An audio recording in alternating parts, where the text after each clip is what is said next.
100 aniversario de la autonomía. UASLP 2023.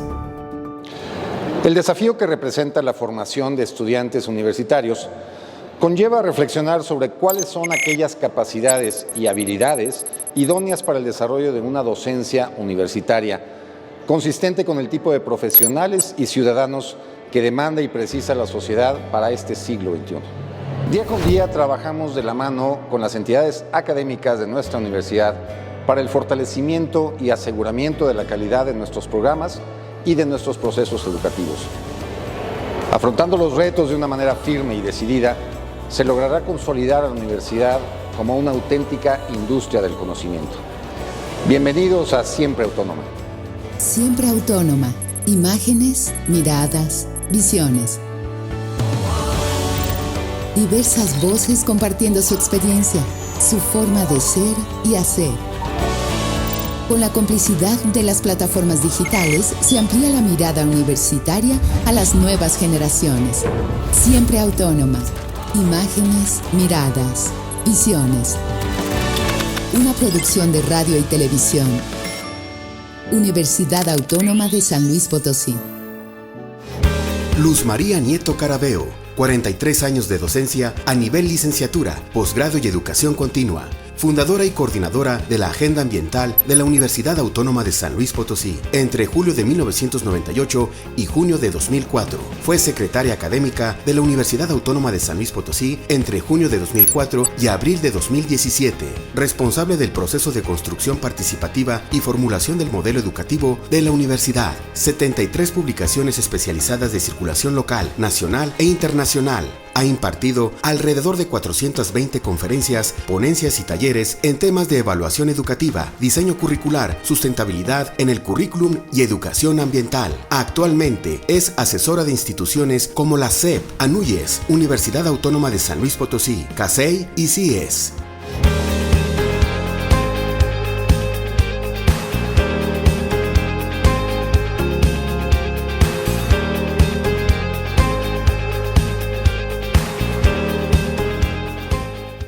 ¿Qué tal? ¿Cómo están? Bienvenidos nuevamente a nuestro programa Siempre Autónoma. Y en esta ocasión nos acompaña alguien que no necesita presentación, una persona que es toda una institución dentro de nuestra institución y que si alguien lleva tatuado en el alma y en el corazón nuestro escudo universitario, es la maestra Luz María Nieto Carabeo, quien hoy se encuentra con nosotros. Gracias Lucy, por estar aquí con nosotros. Lucy, háblanos un poco sobre la Secretaría Académica en la época en que tú fuiste la secretaria y la titular de esta dependencia. ¿Cómo se vivía en ese momento dentro de la institución? Pues muchas gracias, Jorge. Primero déjame agradecerte y agradecerle a la universidad por invitarme a esta experiencia inédita y por tus generosas palabras para presentarme. Muchas gracias. Estoy muy emocionada, como suele ocurrirme últimamente. Habría que ponerlo en perspectiva.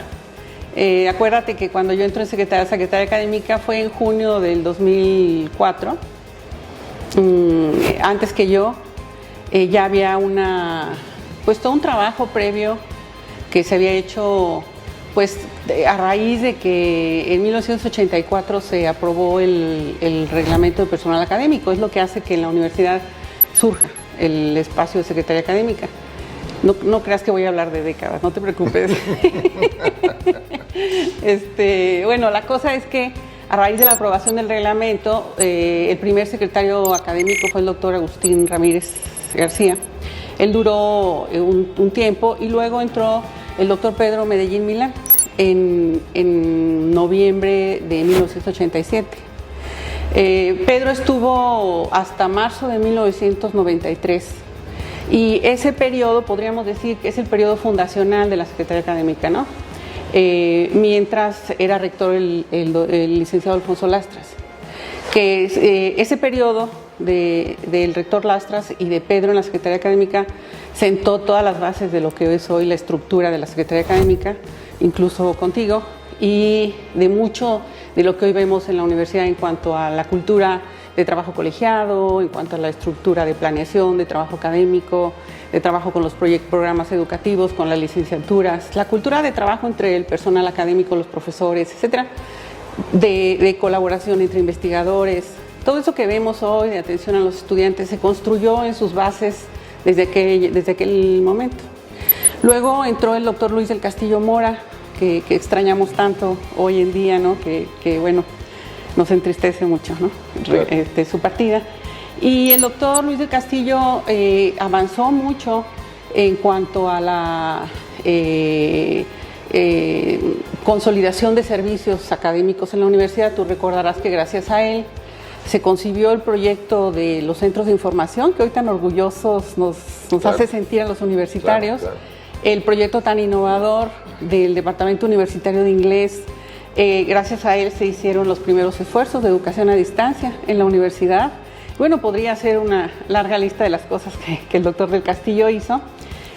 Hasta junio del 2004 que entró yo, entonces yo me encuentro en una secretaría académica pues con un trabajo enorme, muy avanzada, digamos, en muchos sentidos, pero también, el pero no es porque haya estado algo mal, no, el pero viene porque los desafíos del nuevo milenio estaban brotando, o sea, no sé si a lo mejor para la gente hoy en día es un poco difícil recordar qué estaba pasando hace 20 años. Así es. Pero hace 20 años, pues la internet apenas estaba como empezando a extenderse. Se hablaba de globalización, se hablaba de cómo el país se iba a insertar en el mundo, de lo que iban a hacer nuestros egresados con todo esto.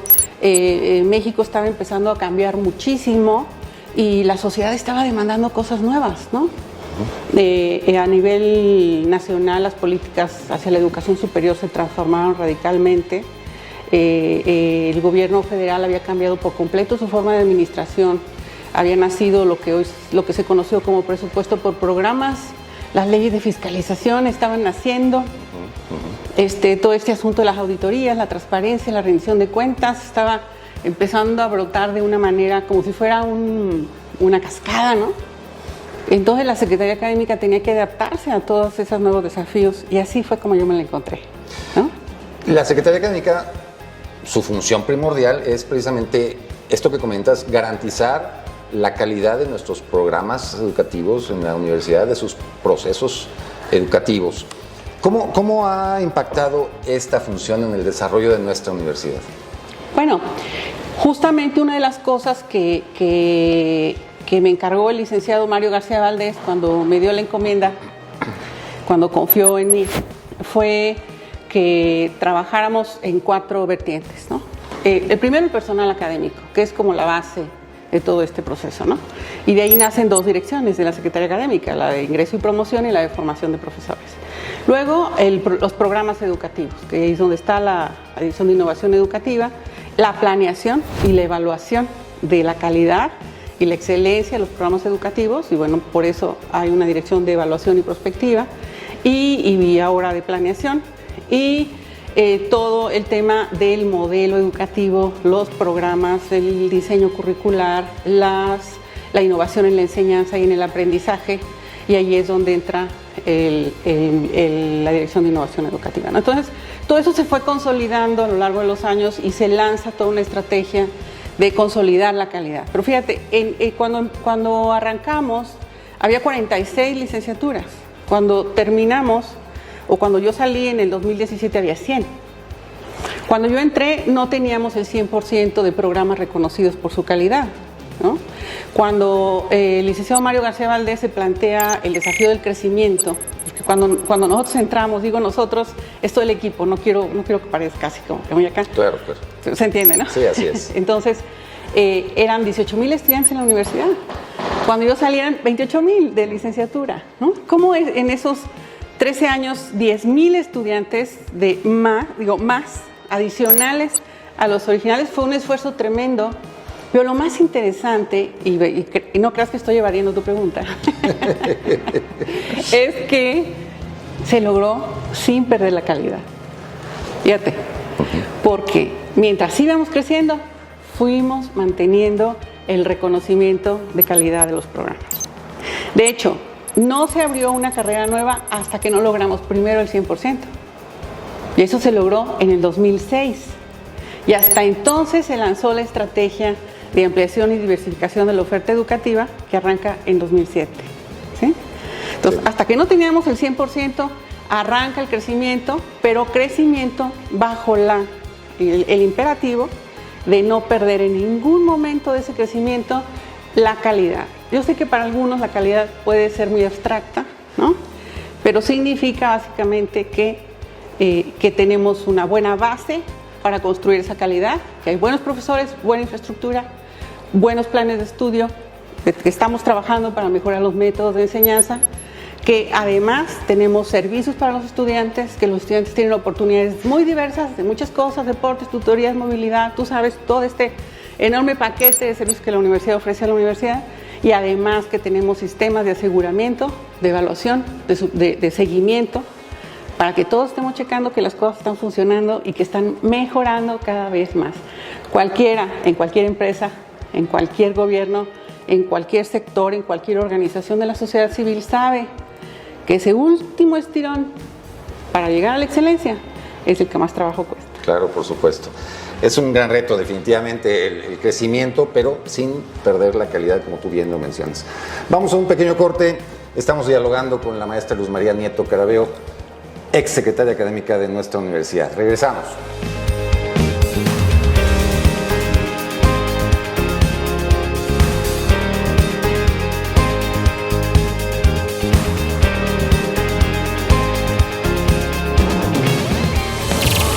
Con la complicidad de las plataformas digitales se amplía la mirada universitaria a las nuevas generaciones. Siempre autónoma. Imágenes, miradas, visiones.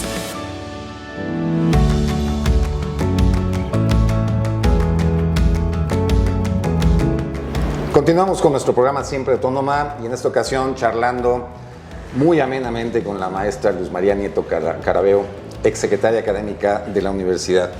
Lucy, hablabas hace unos instantes en relación a este gran boom de políticas federales que se dio en la década de los 90 del siglo pasado. Y una de estas políticas y de estos programas que realmente fue muy importante para nuestra universidad es el Programa Institucional de Fortalecimiento, el famoso PIFI. ¿Qué nos puedes comentar al respecto? ¿Cómo impactó al desarrollo de nuestra universidad este programa? Tuvo un impacto muy grande hasta la fecha. El PIFI vino a sustituir al FOMES y a otro programa que se llamaba PROIDES, ¿no? Que se echaron a funcionar justamente, como bien dice, a finales de los 90, que estaban empezando a cambiar los mecanismos de financiamiento. La diferencia con el PIFI, el Programa Integral de Fortalecimiento, fue que desde la Subsecretaría de Educación Superior se concibió para integrar el financiamiento a la planeación, a los proyectos académicos, y eso no había ocurrido nunca antes. Entonces, de esta manera se diseñó un procedimiento en el que las instituciones teníamos que hacer un ejercicio de autoevaluación desde el nivel de los programas educativos, integrarlo a nivel de la institución y a partir del diagnóstico que hiciéramos generar proyectos estratégicos para provocar un cambio en algunas de las variables que habíamos identificado que requerían innovaciones o mejoras, ¿no? Y una vez presentados los proyectos a la Secretaría de Educación Pública, se concursaba por recursos económicos, ¿no? En ese entonces eran recursos bastante significativos. Entonces llegaban a la universidad etiquetados. En los términos en los que presentábamos los recursos, llegaban los proyectos y en esos términos los ejercíamos y luego teníamos que rendir cuentas minuciosas, comprobadas de cómo se habían ejercido y de cómo se habían logrado las metas y los objetivos que habíamos cumplido, año con año. Los informes eran cada 3 meses, ¿no? Entonces eso nos metió en una dinámica anual de trabajo totalmente absorbente, en términos de que toda la universidad, todos los programas, todas las licenciaturas, todas las facultades, nos la pasábamos todo el año reunidos, trabajando, si no en la planeación, en la parte del diseño de los proyectos, en la parte de la autoevaluación, en la parte del reporte, en la parte de la programación de los recursos o en el mismo ejercicio en el desarrollo de los proyectos, etcétera. Entonces, el PIFI provocó cambios muy significativos en la vida de la universidad, contribuyó a modernizar el equipamiento que después de la década de los 80s, de las crisis de los 80s y el estancamiento económico de los 90s, había dejado a la universidad en una situación muy precaria, ¿no? Si bien en los 90s ya había habido una modernización en términos de infraestructura, que todos logramos ver, porque recuerda que en los 80s la infraestructura de la universidad quedó muy deteriorada. Quizás muchos no recuerdan cómo estaba el edificio central antes de su remodelación o cómo estaban nuestras facultades. Todos los espacios de la universidad. ¿Tú te acuerdas de...? Yo me acuerdo de mi escuela de agronomía. Yo entré en el 76 a mi facultad de hoy, agronomía y veterinaria. Ir a ver hoy esa hermosura, bueno, es totalmente distinto. Lo mismo pasa con mi facultad de ingeniería. Y con todas las entidades, con todos los espacios universitarios. Bueno, esa parte de la infraestructura ya había quedado más o menos avanzada, pero la parte del equipamiento académico, de la innovación académica, todavía nos faltaba, ¿no? Porque los recursos todavía no fluían. Entonces empezaron a fluir en esta década ya del 2000 a través del PIFI, pero además el PIFI traía alrededor, estaba ligado con otros mecanismos como el Fondo de Aportaciones Múltiples para la Construcción, el PROMEP para el apoyo a los maestros, a los cuerpos académicos y así a muchos otros fondos, el de ampliación de matrícula, bueno, ni para qué te hago toda la lista de toda la parafernalia de todos los proyectos que trabajamos. Bueno, la cuestión es que el PIFI fue una de las cosas, de las mejores cosas que nos pudo haber pasado, y a mí como secretaria académica y el equipo de la gestión universitaria que trabajamos en esos años, pues la verdad nos dio un instrumento de trabajo muy poderoso para conducir la universidad y ayudar a quienes toman las decisiones, en este caso los órganos unipersonales y colegiados como el consejo, el rector, los directores, ¿no? Pues a coordinar las tareas de la universidad para llevarlas a donde queríamos llevarlas. Ahora bien, también fue una maldición. Como estoy viendo una serie donde el protagonista, siempre que le preguntan qué significa para él recordar todo en su vida, y él siempre dice que es un don y una maldición, ¿no? Una serie de principios justo de la década del 2000. Y eso, en cierto modo, perdonando la broma, pero es lo que yo sentía. Porque por otro lado, esta dinámica tan absorbente nos impedía ver otras cosas y enfocarnos en otros asuntos, ¿no? Por ejemplo, conforme iba creciendo la matrícula, si bien el personal académico iba avanzando, se notaba que el personal académico iba mejorando. Por ejemplo, tú veías la manera como crecieron el número de profesores con doctorado, ¿no? El número de profesores con SNI, el número de profesores, estoy hablando de los de tiempo completo, ¿no? Sí, claro. Profesores con perfil PROMEP.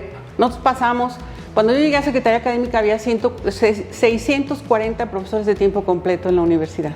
Cuando salía había 840. Sí, más o menos son las cifras, 600 y pico, ¿no? Y salieron 840 y tantos. O cuando salía había 840 y tantos. Solo había 200 más de tiempo completo, cuando habíamos crecido 10,000 alumnos en la matrícula, ¿no? Sí. Pero el profesorado de asignatura había pasado de 1,300 a 2,400 más o menos, ¿no? Ahí sí había habido un crecimiento significativo y no teníamos políticas federales para apoyar a los profesores de asignatura.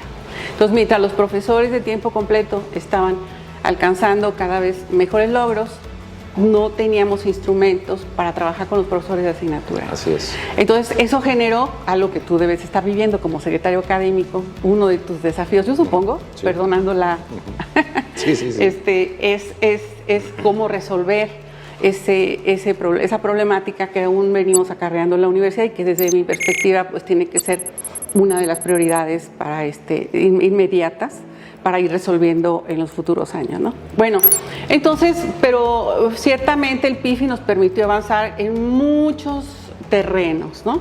El del profesorado que ya comenté, el de la innovación educativa, el del equipamiento, el de los programas de apoyo a los estudiantes. Gracias al PIFI se pudieron dar todos los programas de movilidad, la infraestructura de deportes, todos los servicios de acompañamiento estudiantil. Por eso pudo crecer el sistema de los centros de información, también conocidos como sistema de bibliotecas. En fin, el modelo educativo, el apoyo a la formación pedagógica de los profesores, la infraestructura de cómputo, las redes que tenemos hoy en día. Mucho de lo que hoy tenemos instalado viene de esos años de financiamiento, ¿no? Y ahí es donde yo veo el riesgo hoy en día, cuando de pronto hay una crisis en el financiamiento de la educación superior, ¿no?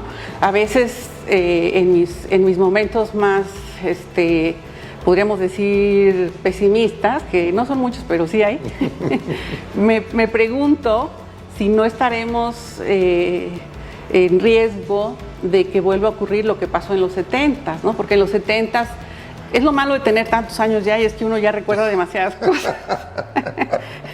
Yo viví los 70s, ¿no? Claro. Lo viví como estudiante, sí, supe lo que pasó, la universidad creció a un ritmo galopante, creció al 10% anual en los 70s. Y eso generó un problema muy grave de infraestructura, no había recursos, la infraestructura se deterioró, y con la crisis de los 80 siguió deteriorándose, y por eso tuvimos todos los problemas que tuvimos después. Entonces de repente me da miedo que en el futuro vaya a ocurrir eso si esta crisis se mantiene, ¿me explico? Yo espero que no.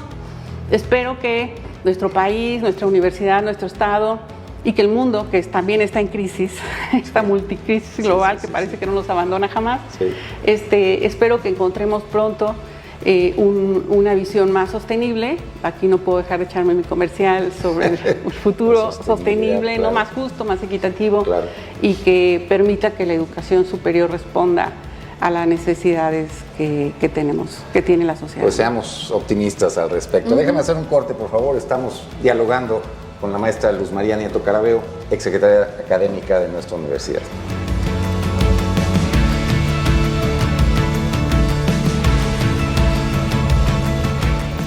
Diversas voces compartiendo su experiencia, su forma de ser y hacer.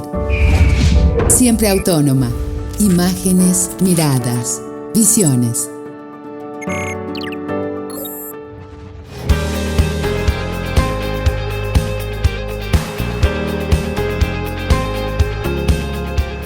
Continuamos con nuestro programa Siempre Autónoma.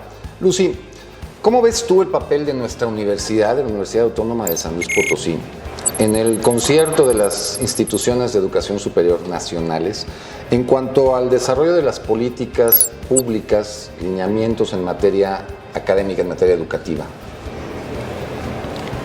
Bueno, a lo mejor está mal no sé si está mal que lo diga o mal que me lo preguntes justamente a mí, porque a mí me cuesta mucho trabajo verlo objetivamente. Pero yo tengo la impresión de que nuestra universidad siempre ha sido pionera. Cuando nos ha tocado entrar en momentos en que la política hacia la educación superior están en ciernes, cuando las políticas están cambiando, cuando las políticas están en transición.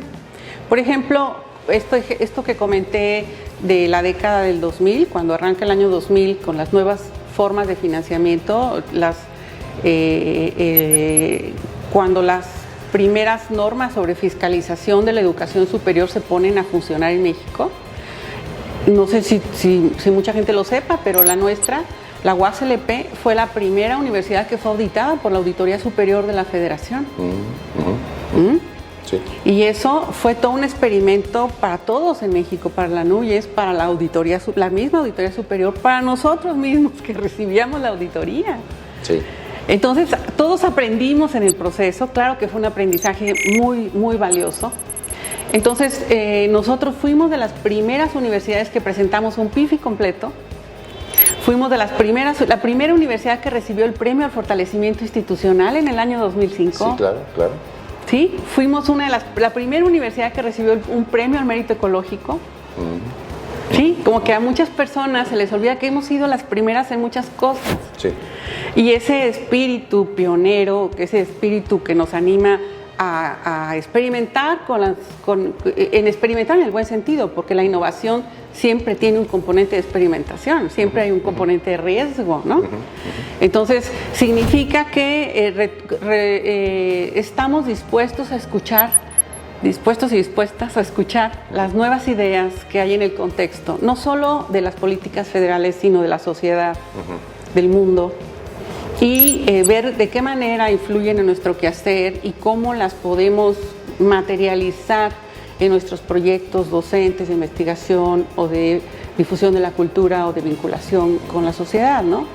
Entonces, yo estoy segura que otros colegas funcionarios, otras colegas directoras, directores y por supuesto los rectores y las funcionarias que han estado en la universidad podrían poner otros ejemplos en los que hemos sido pioneros, ¿no? Claro. Pero a mí siempre me ha dado esa impresión, donde yo iba representando a la universidad, me daba cuenta que el respeto y la consideración que yo recibía no era porque fuera Lucy Nieto, era porque iba representando a mi universidad. Sí. Y el respeto que tenemos, el respaldo que se nos da, es porque la institución en su conjunto, representada por cada uno y cada una de sus integrantes, tiene ese valor que le da la sociedad y las comunidades académicas a lo largo del país, ¿no? Yo pienso que este trabajo que hacen cada maestro, cada maestra, cada estudiante, cada trabajador que sale, que hace su chamba, que proyecta su trabajo, finalmente termina beneficiándonos a todos, ¿no? Y eso es lo que yo he visto. Te podría poner otros ejemplos, pero creo que o de cosas que hicimos, por ejemplo, el proyecto AELO. Ah, claro. El proyecto de evaluación de aprendizajes de los estudiantes a nivel internacional. San Luis lideró el proyecto a nivel nacional y fuimos a través mío, porque el doctor Tuirán y la doctora Reinaga me confiaron esa representación, claro, con la confianza del licenciado Mario García Valdés, claro. Pero fuimos líderes a nivel nacional y representantes de México a nivel internacional. Y así podría poner más ejemplos, pero no se trata de presumir, ¿verdad? Claro. Pero claro, yo siento que somos pioneros, somos líderes, y creo que ahorita que estamos viviendo otro momento de transición, nos tenemos que poner en ese canal. Ese es nuestro papel. Sí. Y ese es el papel en realidad de las universidades. Las universidades tenemos que ser visionarias. Claro. Así es. Eso es lo que nos debe inspirar. Tenemos que liderar el cambio, ¿no? Exactamente. Tú iniciaste como secretaria académica en el año 2004 durante la gestión del licenciado Mario García como rector. ¿Qué retos representó para ti liderar una entidad tan importante como la Secretaría Académica? Considerando aspectos como la equidad de género, la inclusión, ¿cómo se veían estos temas en ese momento? Bueno, ahí también hay que verlo en perspectiva. La universidad siempre ha sido un espacio mucho más abierto en términos de género. Es decir, como mujer, para mí, fue siempre mucho mejor estudiar una carrera como agronomía. En mi generación entramos 400 personas. De esas 400 personas, 11 éramos mujeres. Claro. Para mí era mucho mejor entrar a estudiar agronomía en esas condiciones, en una universidad pública, porque en una universidad pública el reconocimiento de la equidad en general y de la equidad de género se da en forma mucho más abierta desde hace muchos años, desde hace décadas. ¿Okay? Entonces, trabajar en una universidad pública en términos de mayores oportunidades desde la perspectiva de género también siempre ha sido mejor. Bueno, una vez dicho eso, también tengo que decir que ni ahorita ni entonces estamos donde deberíamos estar en términos de equidad de género, ¿ok? Sí. Y mucho menos si hablamos de violencia y de hostigamiento y acoso, ¿no? Entonces, ¿cómo lo vi yo cómo lo viví?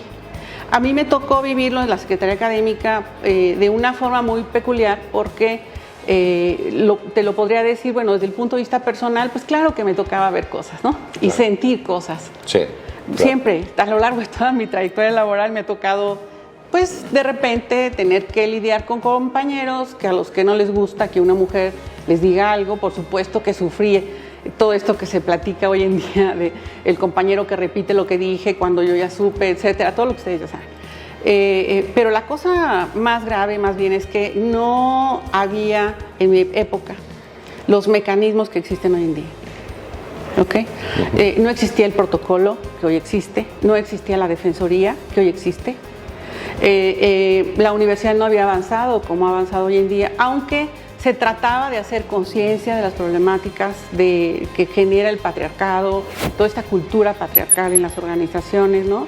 Se trataba de generar conciencia para que la gente entendiera que había que tener más equidad, que los compañeros varones no se podían comportar de la manera como se comportaban en algunas ocasiones en ciertos espacios, pero no había mecanismos institucionales y eso dejaba a mis compañeras pues indefensas, ¿no? Entonces, como secretaria académica me tocó ver casos y atender casos, porque el reglamento de personal académico tiene un artículo, tú lo conoces, que te permite como secretario académico resolver inconformidades. Entonces, a través de las inconformidades me llegaban casos que más bien eran cuestiones de género. Claro. Que hoy en día se canalizan a través de la defensoría. Exactamente. Entonces, a mí me tocó, digamos que padecer y sufrir de una manera muy, pues yo sí lo sufrí de una manera muy sensible, la falta de esos mecanismos institucionales. Me tocó también ver la construcción del protocolo de género ya en los últimos meses en los que yo fui secretaria académica, ¿no? Y participar en la comisión.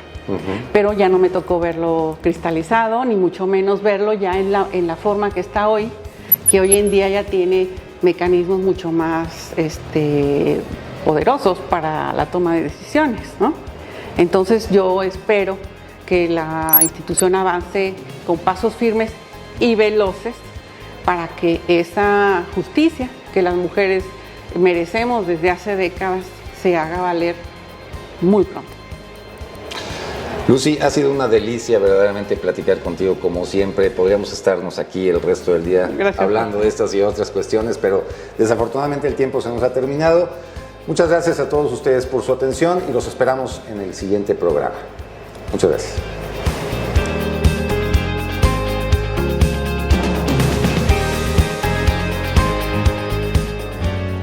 Siempre autónoma.